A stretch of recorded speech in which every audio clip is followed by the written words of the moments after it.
করেন আর মস্কারি করেন। এটাই সত্য যে মৃত্যু আপনাকে থামাই দেবে।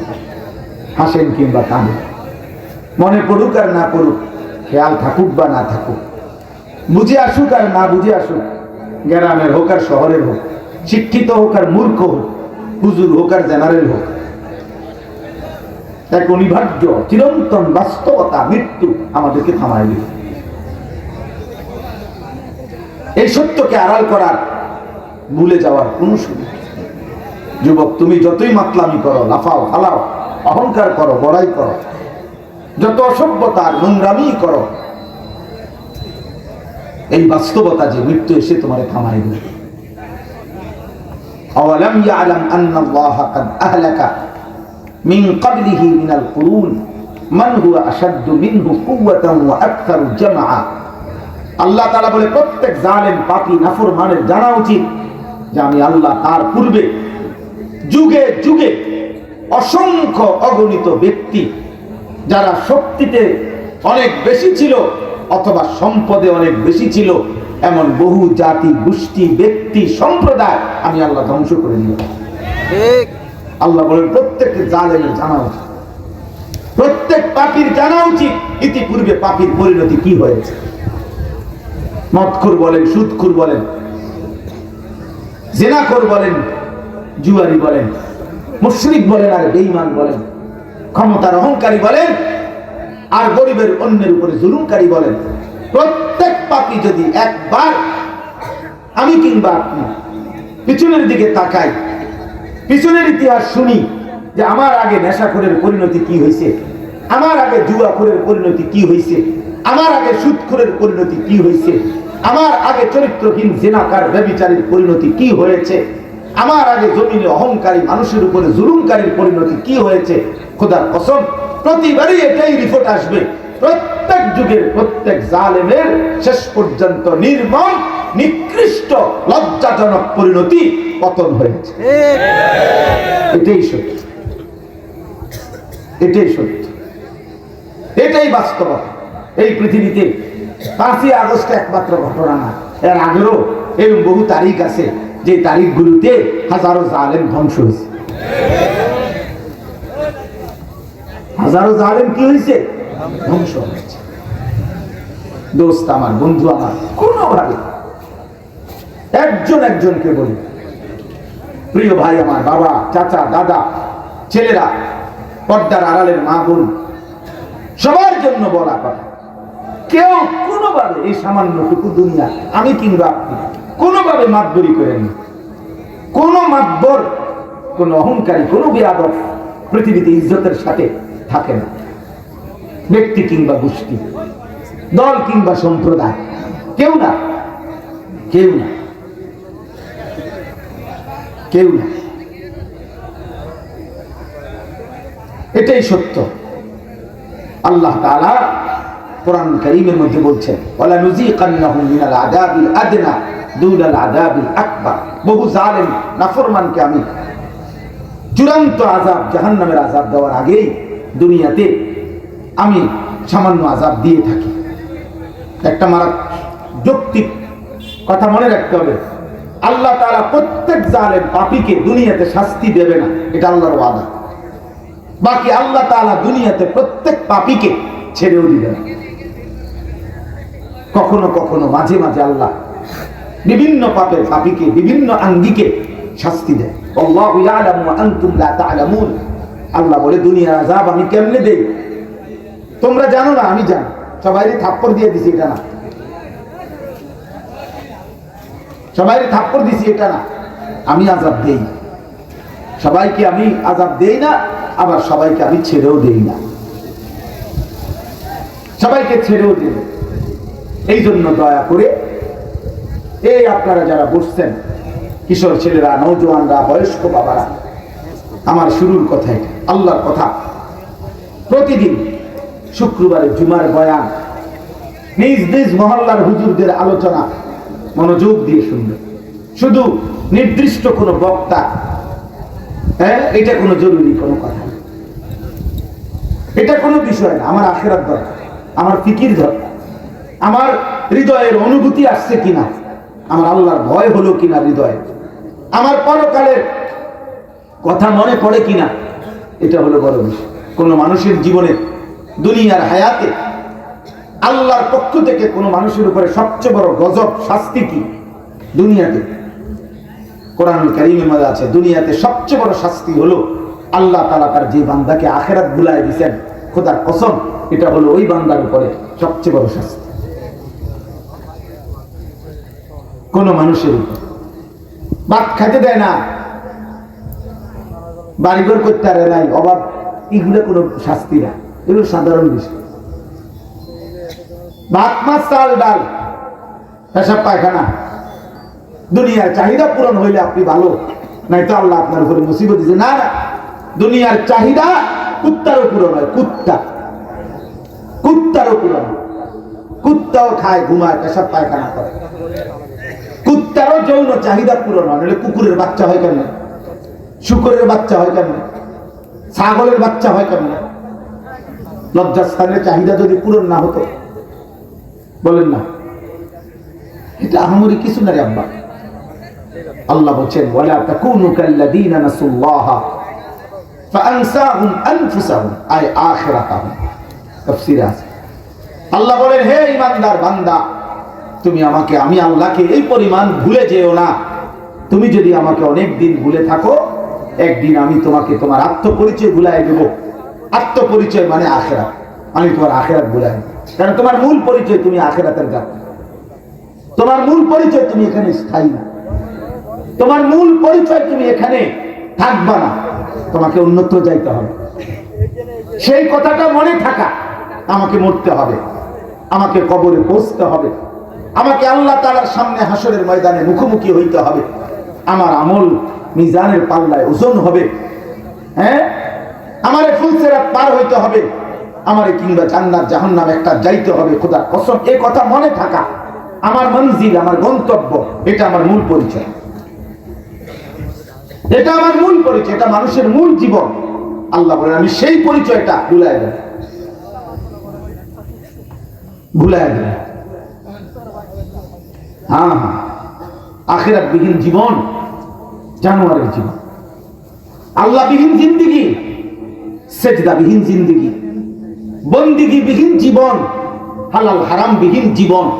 যে জীবনে আল্লাহ নাই, যে জীবনে সেজদা নাই, যে জীবনে আখিরাত নাই, যে জীবনে হালাল হারামের পার্থক্য নাই, খোদার কসম, ওই জিন্দিগি কুত্তার জিন্দিগি, কুত্তার জিন্দিগি, কুত্তার জীবন। এই জন্য সাফ বললাম, বেটা মুসলমানের বাচ্চা, তোদের যাদের কপালে সারাদিনের একটা সেজদা নাই, তোদের জিন্দিগি জানোয়ারের জীবন, বেটা, কুকুরের জীবন, হাইওয়ানের জীবন। বলে কোত্থেকে বলছেন এত বড় কথা? আল্লাহর কোরআন থেকে, এটা কোরআন শরীফের ডাইরেক্ট আয়াত। ওই জিন্দিগি কুত্তার জীবন, যে জীবন সেজদা দেয় না, যে জীবন মালিক চিনে না, যে জীবন আখিরাত জানে না, যে জীবন হালাল হারাম বোঝে না, সব এক তার কাছে। কষ্টের টাকাও সুদের টাকা বরাবর, এই পকেটে উপার্জনের টাকাও নেয়, কিস্তির টাকাও নেয়। তো কোনটা হালাল কোনটা হারাম? স্ত্রীকেও দেখে, মোবাইলের নর্তকীও দেখে, তো কোনটা হালাল কোনটা হারাম? হ্যাঁ, মদও খায়, মধুও খায়, কোনটা হালাল কোনটা হারাম? সালামও দেয়, গালিও দেয়, কোনটা হালাল কোনটা হারাম? মসজিদেও যায়, চা দোকানে বসে বসে টেলিভিশনে নর্তকীর নাচও দেখে। কি চাচা, কোনটা হালাল কোনটা হারাম? ওই চাচা, বুড়া মিয়া বলেন না কেন? হ্যাঁ, আল্লাহ ডাকে, বিড়িও খান, ঘটনা কি তা? কোনটা হালাল কোনটা হারাম? কোন পাক নাফাক নাই, মুসলমানের কোন পাক নাফাক নাই। তো কি সেটা, কি সেটা? বরাবর সব স্ত্রী এবং রাস্তার মহিলা বরাবর, আপন বোন আর পরের মেয়ে বরাবর, কথা বলে না বরাবর, তাহলে পার্থক্য নাই তো? তুমি তো সব বরাবর করে রয়েছে।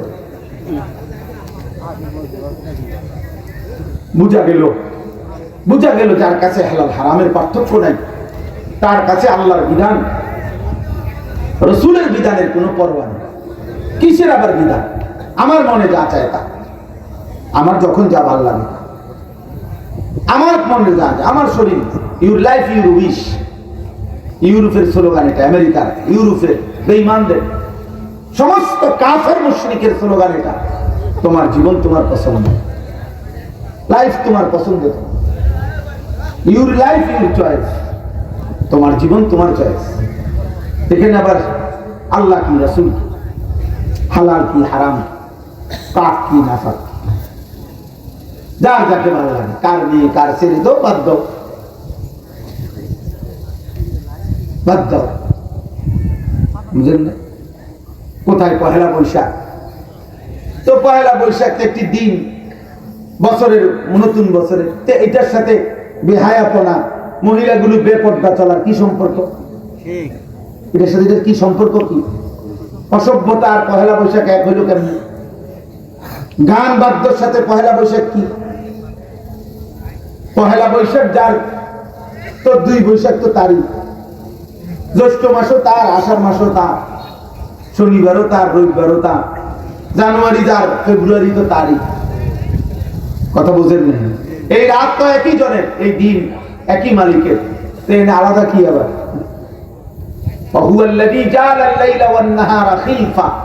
আল্লাহ বলে প্রতিদিন রাত এবং দিন পর্যায়ক্রমে আমি বানাই থাকি, এটা আমি করি বান্দা। একবার রাত, একবার দিন, একবার দিন, একবার রাত, বান্দা এটা আমি বানাই। এখানে তুমি কি আলাদা নাচনের কি আছে? আলাদা লাফানের কি আছে? আলাদা হলুদ কাপড় পরার কি আছে? আস্তাগফিরুল্লাহ, এটা কি? কিসের সাথে কি মিলাইলেন? বুঝেন? এজন্য প্রত্যেক ছেলেরা বলি, বাবা, আল্লাহ বিহীন, কোরআন বিহীন জ্ঞান, কোরআন কারীমের ছোঁয়া ছাড়া যেই জ্ঞান, আল্লাহর দ্বীন ছাড়া যেই জ্ঞান, খোদার কসম ওই জ্ঞানের অপূর্ণতা, ওই জ্ঞানের সংকীর্ণতা, ওই জ্ঞানের মধ্যে অসভ্যতা, নোংরামি এখনো 1000 কোটি গুণ রয়ে গেছে, যা আল্লাহর কোরআনের জ্ঞানের মধ্যে এক জাররাও নাই, এক জাররাও নাই। কোন মুমিন তার স্ত্রী, কন্যা, মেয়ে, বিবাহিত হোক অবিবাহিত হোক, কোন মুসলমানের বাচ্চা, কোন ইমানদার মানুষ বাবা হলে, স্বামী হলে, তার স্ত্রী, তার কন্যাকে বেপর্দা, বেহায়া, কিসের এপ্রিল আর কিসের কি, কোন কিছুর নামে কোন ইমানদার তার কন্যা, স্ত্রীকে বেপর্দা ছাড়তে পারে না। আমার জন্য শরীয়তের বিধান 14 এপ্রিল যা, 15 এপ্রিল তা, 13 এপ্রিল তা, পয়লা বৈশাখ আমার জন্য আল্লাহর হুকুম যা, 2 বৈশাখ আল্লাহর হুকুম তাই। আমি ইমানদার, আমার প্রতি রাত আল্লাহর হুকুম, আমার প্রতিদিন আল্লাহর হুকুম। আমার আল্লাহ এবং আমার রাসূল যদি কোনো রাতকে মর্যাদা দেয় তাহলে মর্যাদা, আমার আল্লাহ আমার রাসূল যদি কোনো দিনকে মর্যাদা দেয় তাহলে মর্যাদা। আমার নবী জুমার দিনকে মর্যাদা দিবেন, অতএব জুমার দিন মর্যাদাবান। আমার নবী শবে বরাতকে মর্যাদা দিবেন, অতএব শবে বরাত মর্যাদাবান। আমার নবী শবে কদরকে মর্যাদাবান করেছেন, তো সেটা মর্যাদাবান। ঈদের দিন মর্যাদাবান, কিন্তু অন্যদের বানানো কোনো দিন মর্যাদাবান আলাদা বিশেষত্ব হইতে পারে না। যা বলি হুজুররা এমনি কয়, হেমনে কয়, হুজুররা এটার বিরুদ্ধে অপপ্রচার করে। আরে বেটা যা, বেটা ক, বেটা যে যাই করে, যত ষড়যন্ত্র করে, প্রত্যেককেই ষড়যন্ত্রের শেষ ফলাফল এটাই, ওই ব্যক্তিকে, ওই ব্যক্তির হায়াত শেষ পর্যন্ত সে পৃথিবীতে থাকবে। আপনি যত ষড়যন্ত্রই করেন, আপনি যত হুমকি ধমকি দেন, যার হায়াত যেদু উনি একটু থাকবে। বুঝেন নাই কথাটা? কারো ষড়যন্ত্রে কোনো কেউ আগেও মরে না, পরেও মরে না, নির্ধারিত সময়ে মৃত্যু। দ্বিতীয়ত, যে যাই করুক, কোন আলিম ওলামাকে জেল দোক, জুলুম দোক, হামলা করুক, মামলা করুক, যাই করুক, যেমনে করুক, শেষ পর্যন্ত মৃত্যুর মাধ্যমে তাকে তার আল্লাহর কাছে পৌঁছায়, আর আল্লাহ ইনসাফের ফয়সালা করবেন। সমস্যা কি? এক বুড়া মিয়া নবীজিকে জিজ্ঞেস করছি, ইয়া রাসূলুল্লাহ, আমাদেরকে মৃত্যুর পরে কার কাছে যাইতে হবে? কোথায়? বলছে আল্লাহর কাছে। আচ্ছা, তাই এত টেনশনের কি? ওনারা তো আমি সবসময় ডাকি। আল্লাহর কাছে যাইতে হবে তো, তাই এত পেরেশানি করার কি আছে? আমি তো 5 ওয়াক্ত নামাজ ওনারই ডাকি, আমি তো ওনারে খুব চিনি, ওনারে তো আমি সবসময় ডাকি, তাই আর আলাদা আমি তো মনে করছি কই না কই যাইতে হবে, এখন দেখি আল্লাহর কাছে যাইতে হবে, তো এটার কোনো সমস্যা নেই, তো টেনশনের কিছু নেই, এ তো আমার মালিকের কাছে আমি যাব। আল্লাহ আমাদেরকে বুঝ দান করে।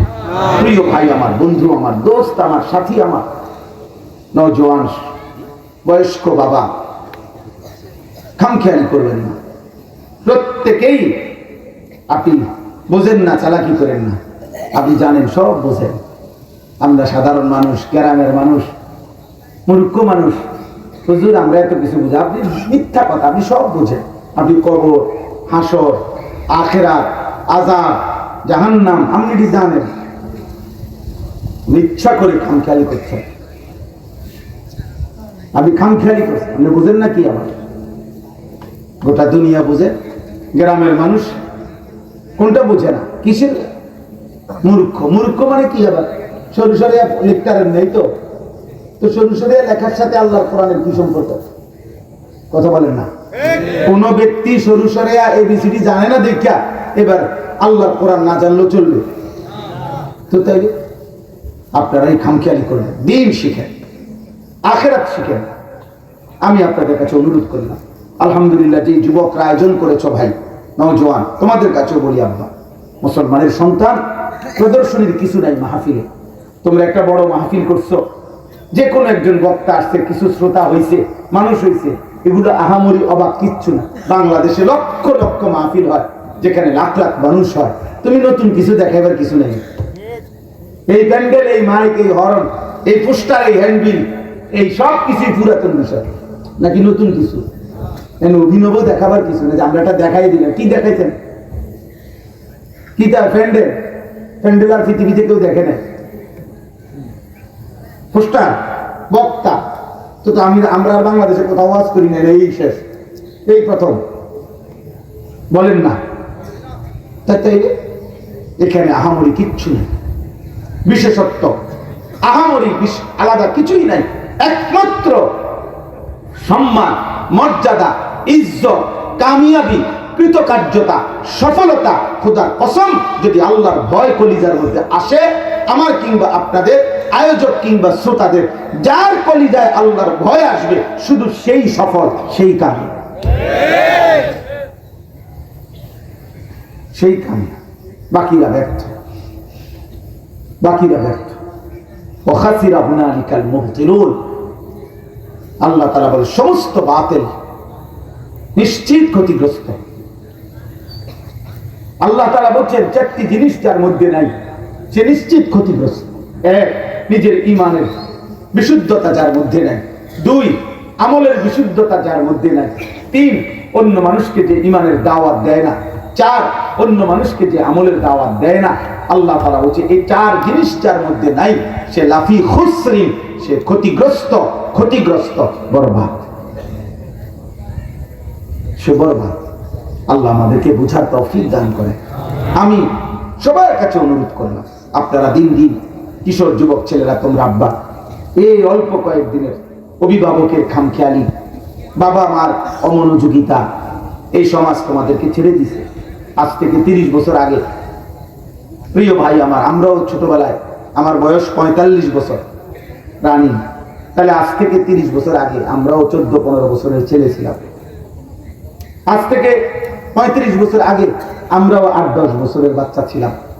আমাদের স্পষ্ট মনে আছে যে আমরা, আলহামদুলিল্লাহ, আমাদের সমাজগুলোতে এমন মুরব্বীরাও ছিল যারা বাচ্চাদেরকে নামাজের কথা বলতো, সামান্য রকমের এলোমেলো চললে শাসন করতো, শুধরাই দিত। আজ বহুত এমন একটা সময় এসে পৌঁছে গেছি, দুর্ভাগ্য আমাদের, যে আমাদের এই জেনারেশন, এখন যাদের বয়স 14, 16, 18, 20, 25 বছর, এমন বহু ছেলে কপালে, এমন দুর্ভাগ্য বেচারার কপাল, যে 1 বছর 365 দিনে, খোদার একটা বছরে আপন মা বাবা জীবিত, সেই মুসলমানের ঘরে ঘুমায়, কিন্তু 365 দিনে একদিনও মানুষরূপী এই হাইওয়ান ফজরের নামাজ কোনোদিন পড়ে নাই। কিন্তু এমন একটা মা জোটে নাই, বাবা জোটে নাই, এমন একজন অভিভাবক জোটে নাই যে তার শুধরাই দিবে, মনে করাই দিবে যে আব্বা, মুসলমান এত নির্মম কেন?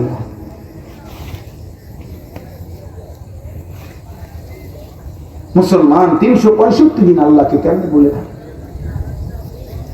1 বছর। আমার 75 বছর বয়সী মা আমারে আজও জিজ্ঞেস করে, আব্বা নামাজ পড়ছেন? আলহামদুলিল্লাহ। আমার যখন 2টা সন্তান আছিল, 2টা বাচ্চা, বিবাহিত, আমি ওয়াজ করি, তখনও আমার মা আমারে দরজার কাছে আইসা ফজরের নামাজের জন্য বছরের পর বছর উঠেছে। হ্যাঁ, আজকে এই কারণেই হালাত তোমাদের। আমরা বুঝি এটা।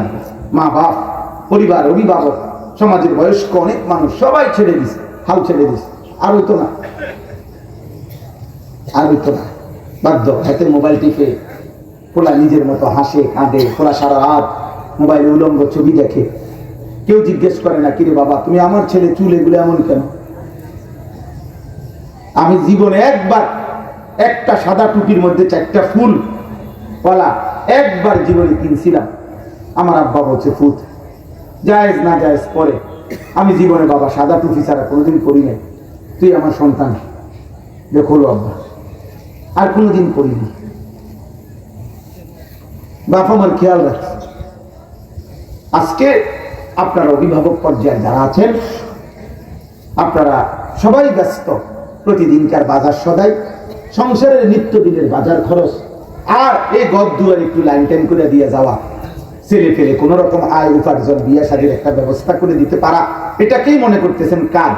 এটাই আপনাদের ফিকির। কিন্তু আমরা মুসলমান হিসাবে খোদার কসম, এটা আমাদের ফিকির ছিল। আমাদের ফিকির ছিল আমার স্ত্রীর ইবাদত, নামাজ, আমার ছেলে মেয়ের নামাজ। আমি ভাত মিলুক আর না মিলুক, আমি ক্ষুধার্ত থাকি আর না থাকি, আমার সন্তান নামাজ পড়বে, আমার সন্তান আল্লাহ চিনবে। এই কোরআনুল কারীম থেকে আমি বলি আব্বা, হযরত ইব্রাহিম আলাইহিস সালাম, শুনতেছেন আপনারা? ইব্রাহিম আলাইহিস সালামের ঘটনাটা আপনারা সবাই জানেন।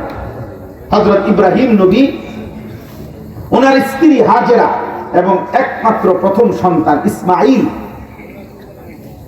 এই স্ত্রী এবং ছেলে ইসমাঈল তখন কোলে কোলে নবজাতক বাচ্চা হাজেরা এবং ইসমাঈলকে ইব্রাহিম আলাইহিস সালাম অনেক দূরে আল্লাহর ঘর কাবার কাছে আল্লাহর হুকুমে যখন রেখে আসছিলেন, কোরআন শরীফে সূরা ইব্রাহিমের মধ্যে আছে, যেদিন রাখছিলেন আপনারা সবাই এই ঘটনা জানেন।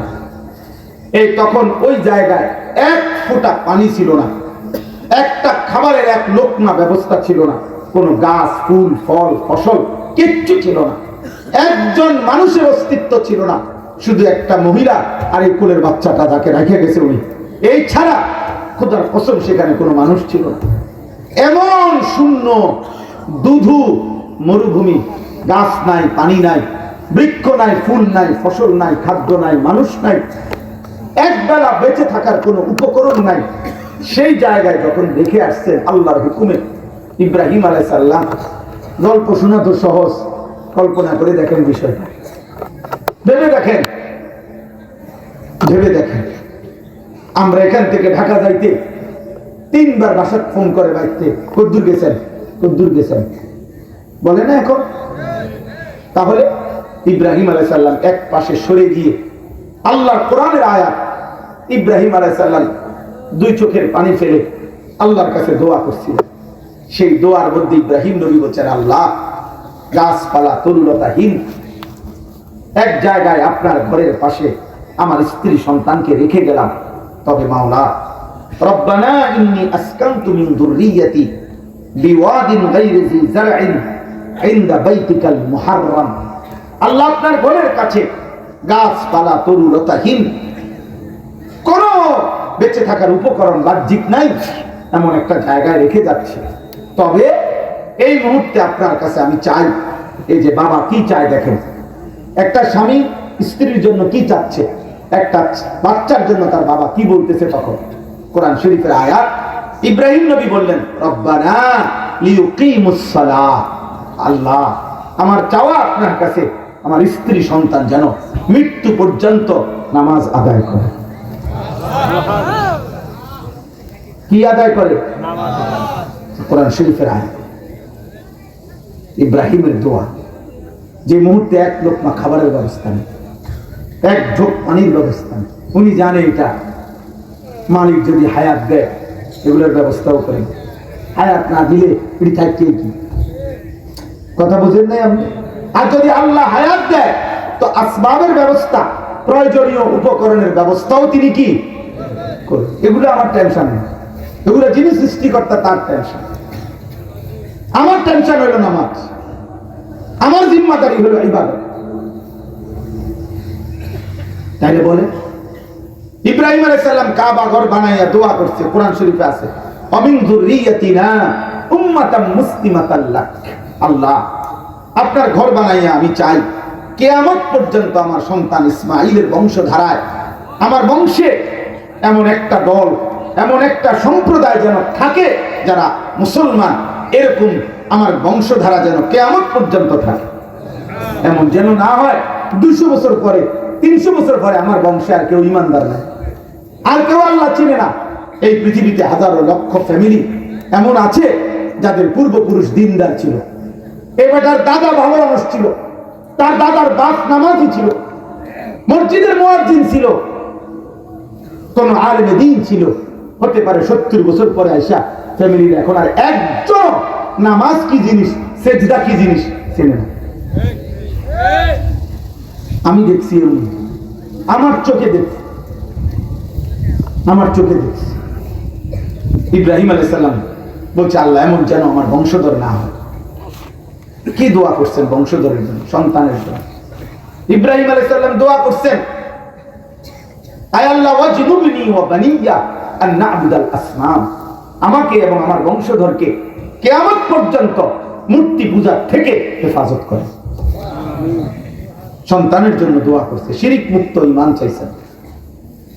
ইব্রাহিম আলাইহিস সালাম দোয়া করছেন, রব্বি জাআলনি মুকিমাস সালাহ ওয়া মিন যুররিয়াতি, কোরআনের আয়াত, আল্লাহ আমাকে পূর্ণ নামাজি বানান, আমার বংশধরগণকেও পূর্ণ নামাজি বানান। কোরআনুল কারীমে আল্লাহ বলছে, ওয়া'মুর আহলাকা বিস-সালাহ, আপনি আপনার পরিবারের সদস্যদেরকে নামাজের আদেশ করুন, ওয়াসতাবির আলাইহা, এবং নিজেও নামাজের উপরে মজবুত থাকুন, লা নাসআলুকা রিজকা। সুবহানাল্লাহ। আল্লাহ বলে, বান্দা শুনো, বাপ কিংবা ফুত, মা কিংবা মেয়ে, তোমাদের কারো রিজিকের জন্য তোমাদের কেউ আমাকে সাহায্য করতে হবে না, সহযোগিতা করতে হবে না। নাহনু নারযুকু, বাবা ছেলে মা মেয়ে পরিবারের সবাইকে আমি আল্লাহ একাই রিজিক দেব। আমি দেখবো বিষয়, আমি দেখবো। বান্দা তুমি সেজদার ফিকির করো, আমি না, আমি রিজিকের ফিকির করব। কোরআনুল কারীমের মধ্যে আল্লাহ তাআলা সান্ত্বনা দিতে গিয়ে 2 বার বলছে, আজীব একটা আয়াত আছে। আল্লাহ বলছে, হে অভিভাবক, নাহনু নারযুকুকুম ওয়া ইয়্যাহুম, আমি তোমাদেরকেও রিজিক দেব, বাবা মা তোমাদের সন্তানদেরকেও রিজিক দেব। আরেক আয়াতে উল্টাইয়া বলছে, নাহনু নারযুকুহুম ওয়া ইয়্যাকুম, আমি আল্লাহ, আগে বলছে আমি আল্লাহ তোমাদের সন্তানদেরকেও রিজিক দেব, তোমাদেরকেও রিজিক দেব। দুনোভাবে কথাটা বলছে। অর্থাৎ একবার যদি বলে, বাপ যদি বলে, ফুত তোরে যদি সব দিয়ে লাই আমি খামু করতে, আল্লাহ বলে না, আমি তোমারও খাওয়াবো। আবার যদি বাপ বলে, আমি বাইরে পাইলাম না, খাইলে খাইলাম, আমার ফুতে যেন কষ্ট না পায়, আল্লাহ বলে তোমারে ওয়াদা দিলাম তোমার ফুতেরও খাওয়াবো। কোনো টেনশন করো না বান্দা, আমি তোমারও সৃষ্টিকর্তা, সন্তানেরও কি সৃষ্টি, আমি সবার রিজিক। তাহলে আমাদের জিম্মাদারি হচ্ছে আমাদের স্ত্রী সন্তানের ইবাদত, আমাদের স্ত্রী সন্তানের নামাজ, আমাদের জিন্দেগি। আজ আমরা সব ভুলে গেছি, অভিভাবকরা অভিভাবকের দায়িত্ব ভুলে গেছি। কিশোর নওজোয়ান ভাই, তোমরা একটা ছোট্ট মোবাইল পাইয়া এই কয়টা নারী ছবি, অশ্লীল দৃশ্য, বেঈমান মুশরিকদের প্রচারণা, ফেসবুক আর ইউটিউব দেখতে দেখতে এমন সুন্দর আখলাক, চরিত্র, জিন্দেগি এই রাত দিন তোমরা শেষ করে দিচ্ছ। আহা, হায় হায় হায় হায়। আজকে এক অভিভাবক কাঁদতেছে, কয় হুজুর আর মাত্র 2 পারা কোরআন শরীফ পড়া বাকি। ছেলেটা কাইন্ডা বলতেছে আর মাত্র 2 পারা, কিন্তু এই পরিমাণ মোবাইল আসক্ত হয়ে গেছে, এখন আর সে পড়বে না। হা হা, মায়ের চোখে কি পরিমাণ পানি, বাবার চোখে কি পরিমাণ পানি। একটা একটা ছেলে, বড় ভাই, যারা এক ওয়াক্ত নামাজ পড়ো না, এই তোমার মায়ের স্বপ্নের প্রতিদান। সারা রাত সারা দিন যারা নারী ছবি অস্থির দৃশ্য দেখো, প্রিয় ভাই বলো, মায়ের 2 বছর যে দুধ পান করাইছে, বুকের দুধ, সে মায়ের বদলা দিল এটা এই নর্তকী দেখে? 9 মাসের গর্ভের বদলা দিল এটা? এই ছিল মায়ের স্বপ্ন। কল্পনা করে কোন মা তার কোলের বাচ্চাটাকে নিয়ে এই স্বপ্ন ছিল যে আমার ছেলেটা 14 বছর 16 বছরে মোবাইল দেখবে, নর্তকী দেখবে, উলঙ্গ ছবি দেখবে, জেনা ব্যভিচারের দৃশ্য দেখবে, আল্লাহকে একটা সেজদাও দিবে না, 365 দিনে খোদার 1 বছরে কোনোদিন ফজরের নামাজ পড়বে না। এই ছিল বাবার স্বপ্ন। কথা বলে না? এই ছিল মায়ের স্বপ্ন।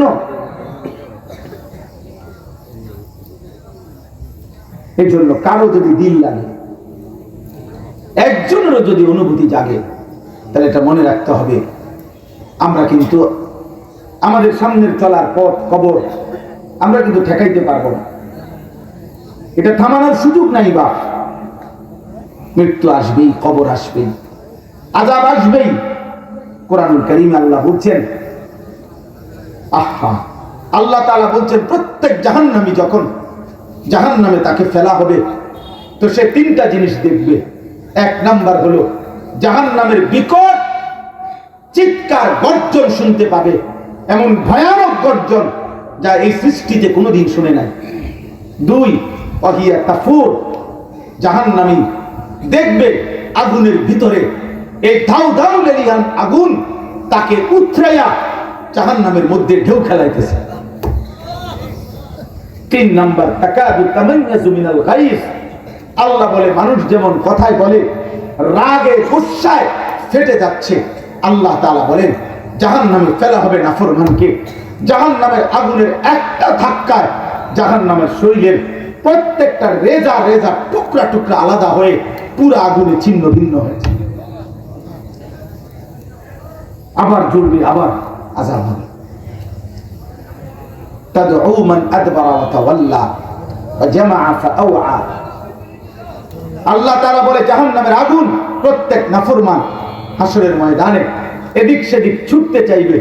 আল্লাহ তাআলা বলেন আগুন ডেকে ডেকে, আগুন নিজে ডাইকা প্রতিটা পাপী নাফরমান মুশরিক বেঈমানকে টেনে আগুনের ভিতরে ঢুকায় ফেলে। এটা কোরআন শরীফের আয়াত। তাদউ মানে আগুনে ডাকবে, আগুন নিজে বলবে হে মদখোর, এদিকে ওদিকে যাস কেন, এই নেশাখোর জুয়ারি, এদিকে ভিতরে ঢোক, চরিত্রহীন বেহায়া বেপর্দা নারী, এদিকে ভিতরে, ওদিকে যাও কেন, ভাগো কেন, মুশরিক বেঈমান ভাগো কেন, এদিকে ভিতরে ঢোক। আল্লাহ আমাদেরকে মাফ করে দেন। আমার ভাই, এবার আমি শুধু আয়াতের তর্জমা বলি, আমার কথা শেষ। তর্জমাটুকু শুনেন। সূরা মুলক 29 নাম্বার পারা, 67 নাম্বার সূরা কোরআনুল কারীমের। এই সূরার 4টা আয়াত পড়ছি আমি, এই 4টা আয়াতের তর্জমা বললেই আমার কথা শেষ। সূরা মুলক অত্যন্ত ফজিলত